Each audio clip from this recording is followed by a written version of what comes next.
Yung mga tilapia dito, ano pa ang edad dito? So, 2 months. 2 months na po. Mga 2 months pa. Ano po ang lalim ng ating pan? Mga hanggang dito. Lampas bew, bew, dibdib hanggang dibdib. Hanggang dibdib. 1.5. Okay. So yung pong mga similya natin, saan ho kinukuha yan? Saan nyo binibili? Sa bae. Sa bae, dun sa Yung kanilang bagong sistema na lahat lalaki. lalaki. Walang babae dito. Paano tayo nakakasiguro na puro lalaki daw yan? Sabi sa akin nung 99% 99. na talagang lahat lalaki. Yan. Kasi yun nga na yung iba, hindi pa nag-anak. Ngayon po, so nakabuong net po yan. Buong net po yan. Pero yung net po sa baba, sagad po sa ilalim yan. May net din sa nagayon yun eh. May siding net. Yan, protection naman sa baha. Kasi dito nagbabaha eh. Saan po nanggagaling ang tubig natin? Ito may sariling bukal yung nandun. May sariling bukal to. Tapos po, yung saan po dumadaloy, may outlet kayo? Doon yung sa lunas na yun. Ano, kinokontrol nyo ho yung ano nun? O kusang lumalabas na ho? Free-flowing? Kinokontrol namin para pagka kasi malakas itong bukal, pagka malakas, binubuksan yung 2 outlet. Pero ngayon ito, ganito lang, panlang regular. Okay. Di yung pong ilalim niyan may lumot na rin o konti lang ang lumot na ano niyan? Palagi ko madami nagawa ng berde ng ano eh. Berde ng tubig. Medyo berde-berde na. Ngayon po, nung siguro mag-iisang buwan na tayong gumagamit ng organic natin. Hindi, ito halos inabot ng yung tatawag na atobe. Yung organic po, yung organic. Ito, kaya iba ang sistema ng paglaki. Mas mabilis lumaki ito kaysa doon. Kasi ito nung ihulog, parang kwan lang yung... Parang karayom. Parang karayom lang. Hindi mo makita halos. Ngayon, ang bilis naman ang paglaki. Konti nga lang ang diferensya doon. Ano? Halos sa abutan na yun. Baka abutan na ho. Ilang buwan na po ito? 2 lang. 2 buwan. buwan po ito? Oo. Yung normal po ninyo before, nung naglo-load kayo ng 2 buwan, ganito po ba kalaki or Hindi. hindi po ganyan? Hindi yan. Iba ang bilis ang pagkalaki nga. Mas mabilis po ito? Mabilis. Kasi yun ang sa kwan yun, yung feeds na commercial feeds galing sa San Miguel pa kuminsan. Ay mas maganda atobe. Yung ano po, yung pong Aqua feeds so. organic aqua feeds po, organic feeds natin. Mas maganda. Ngayon po, yung ano tawag dito, sa pagpapakain po ba, pareho ang dami na pinapakain nyo o nabawasan o mas marami yung organic na... Hindi, nabawasan. Walang, kasi doon sa yung commercial feeds, umaabot ng 5 kilos to 6 kilos ang patukan namin. Isang araw po? Isang araw yun. Opo. Dito sa Tobe, yung sabi ninyo, 1 kilo lang. Okay na. Okay na. Okay na. Oo. Yung laki ho ng natipid. Ano lang ang natipid niya? Ino ba 1 kilo ng aqua feeds nyo na galing sa mga feed mill? Magkano 1 kilo noon? Yung bali pumapatak, ang isang 25 kilos na binibili namin, maabot ng 500, almost 600 na. 600 pesos. Samantalang yung organic aqua feeds, magkano yung pare? 640. 45 kilos eh. Kailangan ng diferensya. Ang laki, Doble. doble. Matipid pa. Matipid pa. At saka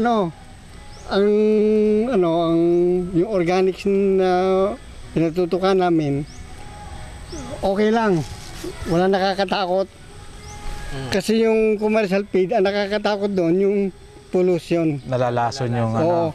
Kasi pag dumami ang patuka, nagbabrown ang tubig, ibig sabihin pala nun, nalalason. Nagpo-pollute na yung ito, ang ganda ng tubig Ibang-iba. Tsaka tumubo ng kangkong. Tumubo na yung kangkong. Tumubo na uli. Pati pala kangkong kasama, Kasama na sa ano, di may nagugulay na tayo. Oo. So yung ano po, yung ilan po ang pinakawalan nyo dito nung nag-load kayo dyan? 2 Ito. months ago? 2,000. 2,000 po. Mm. Ilan na po yung mortality nyo o namatay na? Wala mortality yan. Mula po nung nag-ano Oo, tayo? wala.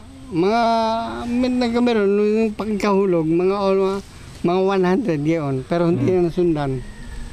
So, malaking bagay ho yun, di ba? Malaking bagay talaga. Mm.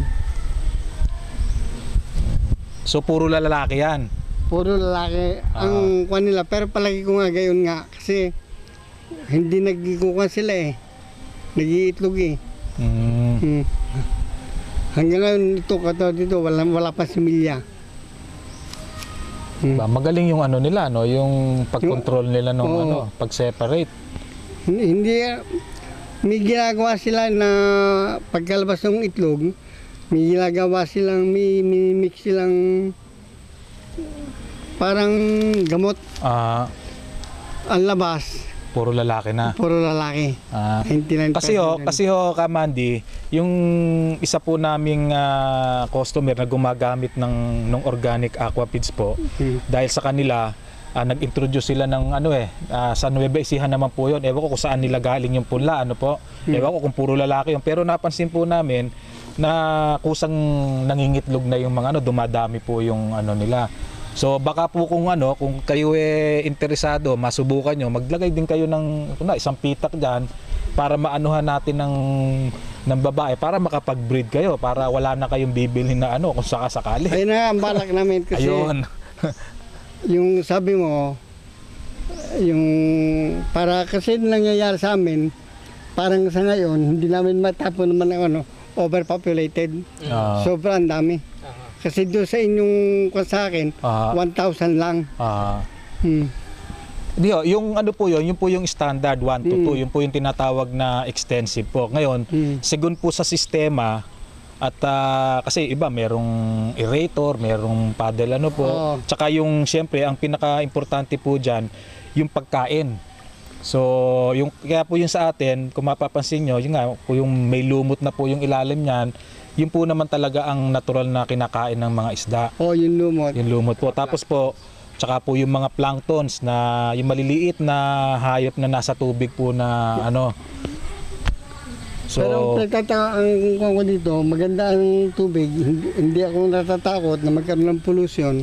Tapos, mabilis lumaki pa. Mabilis lumaki. At saka nagbiberde ang tubig yung maigi. Kasi pag berde ang tubig, ibig sabihin masagana. May masagana po yun. Tsaka maraming oxygen. Iba ang kuha ng tubig. Pagka yung simula ng organic, gamitin namin iba. Nag-iba na talaga ang tubig. Malansa yung tubig. Pati yung yung mga isda na pinagbibili namin, ang sarap daw. Bakit hindi nyo pa natitikman? Hindi, sabi nila. Yung mga nabili sa amin, talagang bumabalik. At napakasarap naman lasa. Talo daw yung talisay. Ba, talaga ha? Oo, hindi yung matitikman ninyo. Ayun, yun ang inaantay ko, yung matitikman. Matitikman ninyo ngayon. So nitong month na to, August, nagsimula na kami mag-harvest doon. Pero inabot yun ng October.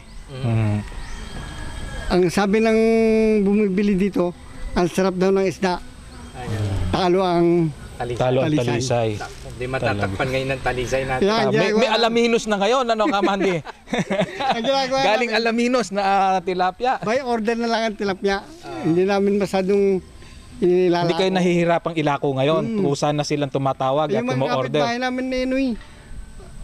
Araw-araw may nagpupunta sa bahay, nagtatanong kung kailan kami mag-aalpas. Kita nyo na, hindi kayo nahirapan ngayon. Kaya pala mag-expand na kayo. Magdadagdag na kayo ngayon. Ayun ang isa parami kukuha sa inyo kung paano maganda sistema doon. Sige. Tapos po, yung banda roon po, anong edad na nung... 4 na buwan na yan. 4 na Mahina buwan. nga. Ilan po ang nakakarga